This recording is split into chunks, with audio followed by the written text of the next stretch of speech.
ഇതാരാ വണ്ടിന്റെ ഉള്ളിൽ കിടന്ന് കരയണത്? ദയ, ദയ, എന്താണ് നിനക്ക് പറ്റിയ? ഇവിടെ എന്തിനാ കരയുന്നത്? അതിന് ഞാനൊന്നും പറഞ്ഞില്ലല്ലോ. ഞാൻ പറയാത്തോളൂ കരയൂല്ലല്ലോ. എന്താ ഇതെന്താ സംഭവം ഞാൻ പറഞ്ഞുതരാം.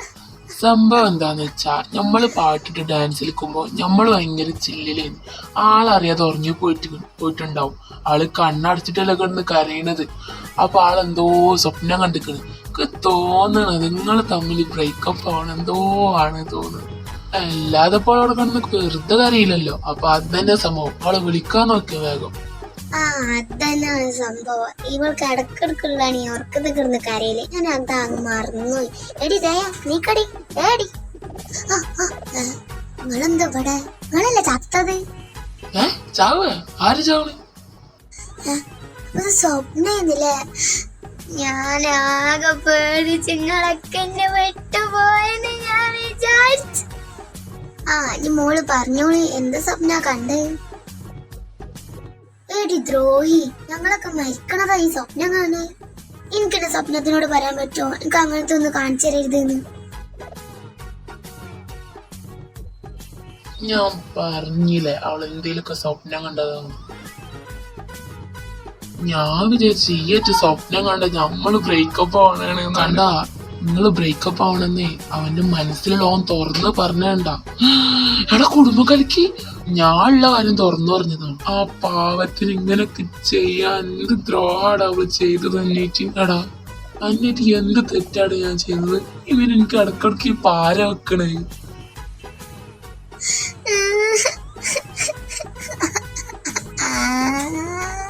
ഈ എന്തിനാ ഇവൻ പറഞ്ഞൊക്കെ കേൾക്കണം? ഓൻ പലവും പറയും കണ്ണിഷ്ടല്ലായിരിക്കോ?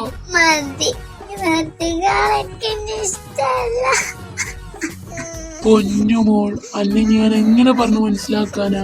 എന്തിനാടാ പാവത്തിനോട്ട് ഇങ്ങനെ ആക്കണത്? എടി നീയും ഇങ്ങനൊക്കെ എന്താ രസടികള്.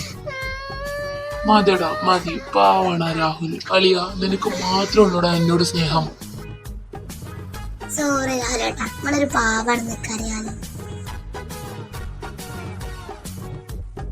അല്ല ഇതെന്താ ഇവളെ സ്വഭാവം പെട്ടെന്ന് മാറണത്?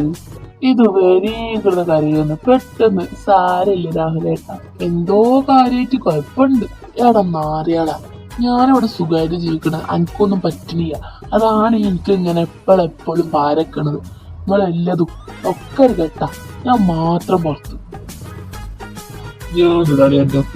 എന്റെ ഇപ്പത്തെ ആഗ്രഹം എന്താന്ന് വെച്ചാ എനിക്കൊന്ന് കല്യാണം കഴിക്കണം, എന്നിട്ട് അവളുമായി സുഖമായിട്ട് ജീവിക്കണം, നിങ്ങളിടയിൽ നിന്നൊക്കെ ഒന്ന് പോവണം. അതാണ് എന്റെ ഒരു ആഗ്രഹം. അതോ ഗതി. അതാ അങ്ങനെ ഒരു ടോക്ക്? അതെനിക്ക് അപ്പ മനസ്സിലായിക്കോളൂ. അതിന് എന്ന് മനസ്സിലാക്കാനോ? ഇപ്പൊ പറയും എന്താ സംഭവം? അതിപ്പോ മനസ്സിലാക്കണ്ട, അപ്പൊ മനസ്സിലാക്കിയാ മതി. ഓക്കെ. ഇനി ഇവൾക്ക് എന്നോട് എന്തെങ്കിലും എന്നാലും അത് കണ്ടുപിടിച്ചേ പറ്റൂ.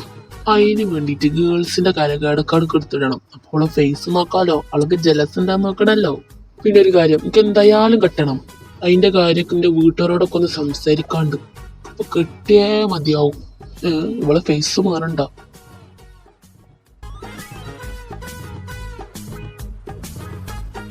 കൺഫേം. അപ്പൊ അവൾക്ക് എന്നെ ഇഷ്ടാണ്. അല്ലടാ എനിക്കിപ്പോ എന്തോ ഒരു മുട്ടയില് കല്യാണം കഴിക്കാൻ. അതന്നെ കൊറേ നേരമല്ല. അതന്നെ, എന്താ കാര്യം? ലയ, എനിക്ക് എന്നോട് എന്തെങ്കിലും പറയാണ്ടാ? എന്ത് കാര്യം? എനിക്കൊന്നും പറയാനില്ല. അപ്പൊ ഗൈസ്, നമ്മള് കാട്ടിന്റെ ഉള്ളിൽ കടക്കാൻ പോവാണ്. ഇവിടൊക്കെ എന്തൊക്കെ ഉണ്ടാവും അറിയില്ല, ശ്രദ്ധിച്ചൊക്കെ പോണം. പേടിയാവുണ്ട്. പുലിയൊക്കെ വന്നാ പെട്ട് നമ്മളൊക്കെ ചാവും മിക്കവാറും. ഞാൻ എന്തെങ്കിലും തെറ്റിട്ട് എന്നോട് പൊറുക്കണം കേട്ടോ. എന്താ എനിക്ക് ലൂസായാ? എനിക്ക് ലൂസായിട്ടൊന്നും ഞാൻ കാര്യം പറഞ്ഞ. അപ്പൊ ഇവിടെ പുലിയൊക്കെ ഉണ്ടാവോ? എനിക്ക് പേടിയാണ് പുലിനെ. അപ്പൊ ഈ കാട്ടിന്റെ ഉള്ളിൽ ഈ കൂറനെ കാണാൻ വന്നതാ? അപ്പൊ പുലി ഉണ്ടാവും? ചെലപ്പോ ഉണ്ടാവും. പേടിക്കണം. ഇന്റെ ഒപ്പം നടന്നോണ്ടി. എനിക്ക് പുലിനെക്കായി പേടി അന്നേന്. അത് ഞാനൊരു പുലിയായോണ്ട് തോന്നുന്നു എനിക്ക്. എടാ പൊട്ടന്മാരെ, ഇതിന്റെ ഉള്ളില് പുലി ആനൊന്നും ഉണ്ടാവില്ല. ഇത് ജസ്റ്റ് കാട് എന്ന് മാത്രം. ഇതിന്റെ ഉള്ളിൽ ഒന്നുമില്ല. ഇതില് സ്ഥിരം ആൾക്കാർ വരുന്നതാണ് കാണാനായിട്ട്. അപ്പൊ ഇതിന്റെ ഉള്ളിൽ ഒന്നും ഉണ്ടാവില്ല. ശരി. അപ്പൊ വെറും കാട് എന്ന് പേരിട്ടുങ്ങാണ്ട് ആൾക്കാരെ പറ്റിക്ക. ഞാൻ പുലിനെ ഞാനിനൊക്കെ കാണാൻ വന്നതാ. അതന്നെ, അതെന്താപ്പത്? അപ്പോ ആൾക്കാരെ പറ്റിക്കാൻ ഒരു സെറ്റപ്പ്. അതല്ല സംഭവം. ആ അതന്നെ.